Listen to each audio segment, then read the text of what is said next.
प्रदेश की राजनीति में चुनावी बिगुल बज चुका है और अब एक ऐसा बयान सामने आया है जिसने बीजेपी की टेंशन बढ़ा दी है। समाजवादी पार्टी प्रमुख अखिलेश यादव ने शिक्षा मित्रों को लेकर ऐसा दाव चला है जिसे 2027 चुनाव का मास्टर स्ट्रोक कहा जा रहा है।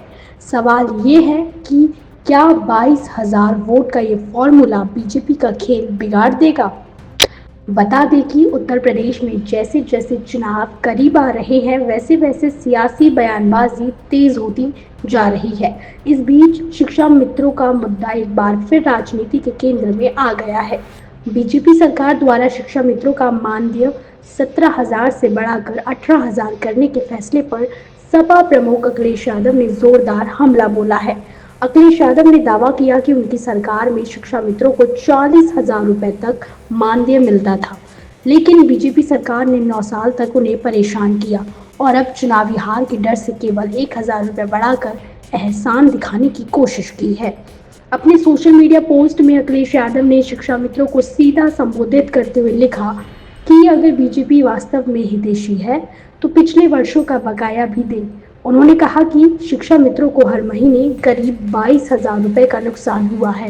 यहीं से अखिलेश यादव ने अपना सबसे बड़ा राजनीतिक दांव चला। उन्होंने शिक्षा मित्रों से अपील की कि इस 22,000 के नुकसान को एक प्रतीक बनाकर हर विधानसभा में 22,000 वोट बीजेपी के खिलाफ डलवाएं। उन्होंने कहा कि अगर हर सीट पर इतने वोट कटते हैं तो बीजेपी की हार तय है। अखिलेश यादव ने अपने इस फॉर्मूले को SIR नाम दिया, जिसमें S का मतलब शिक्षा मित्र बताया। उन्होंने कहा कि शिक्षा मित्र बीजेपी का SIR कर देंगे और हर सीट पर 22,000 वोट कम कर देंगे। सपा प्रमुख ने यह भी वादा किया कि अगर उनकी सरकार बनती है तो शिक्षा मित्रों के मानदेय, सम्मान और भविष्य सभी को बेहतर किया जाएगा।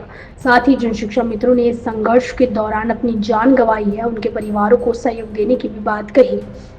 अखिलेश यादव का ये बयान तेजी से वायरल हो रहा है और राजनीतिक गलियारों में इससे बड़ा चुनावी दांव माना जा रहा है। माना जा रहा है कि शिक्षा मित्रों की संख्या और उनका प्रभाव कई सीटों पर चुनावी समीकरण बदल सकता है। माना जा रहा है कि शिक्षा मित्रों की संख्या और उनका प्रभाव कई सीटों पर चुनावी समीकरण बदल सकता है। अब बड़ा सवाल यही है कि क्या शिक्षा मित्रों का ये मुद्दा बीजेपी के लिए 2027 में सिरदर्द बनेगा। क्या 22,000 वोट का ये फॉर्मूला सच में चुनावी नतीजों का पलट सकता है और क्या अखिलेश यादव का ये दाव उन्हें सत्ता के करीब ले जाएगा। उत्तर प्रदेश की राजनीति में आने वाले दिनों में ये मुद्दा कितना बड़ा असर डालेगा, ये देखना बेहद दिलचस्प होगा। Bureau report, news 80 desk.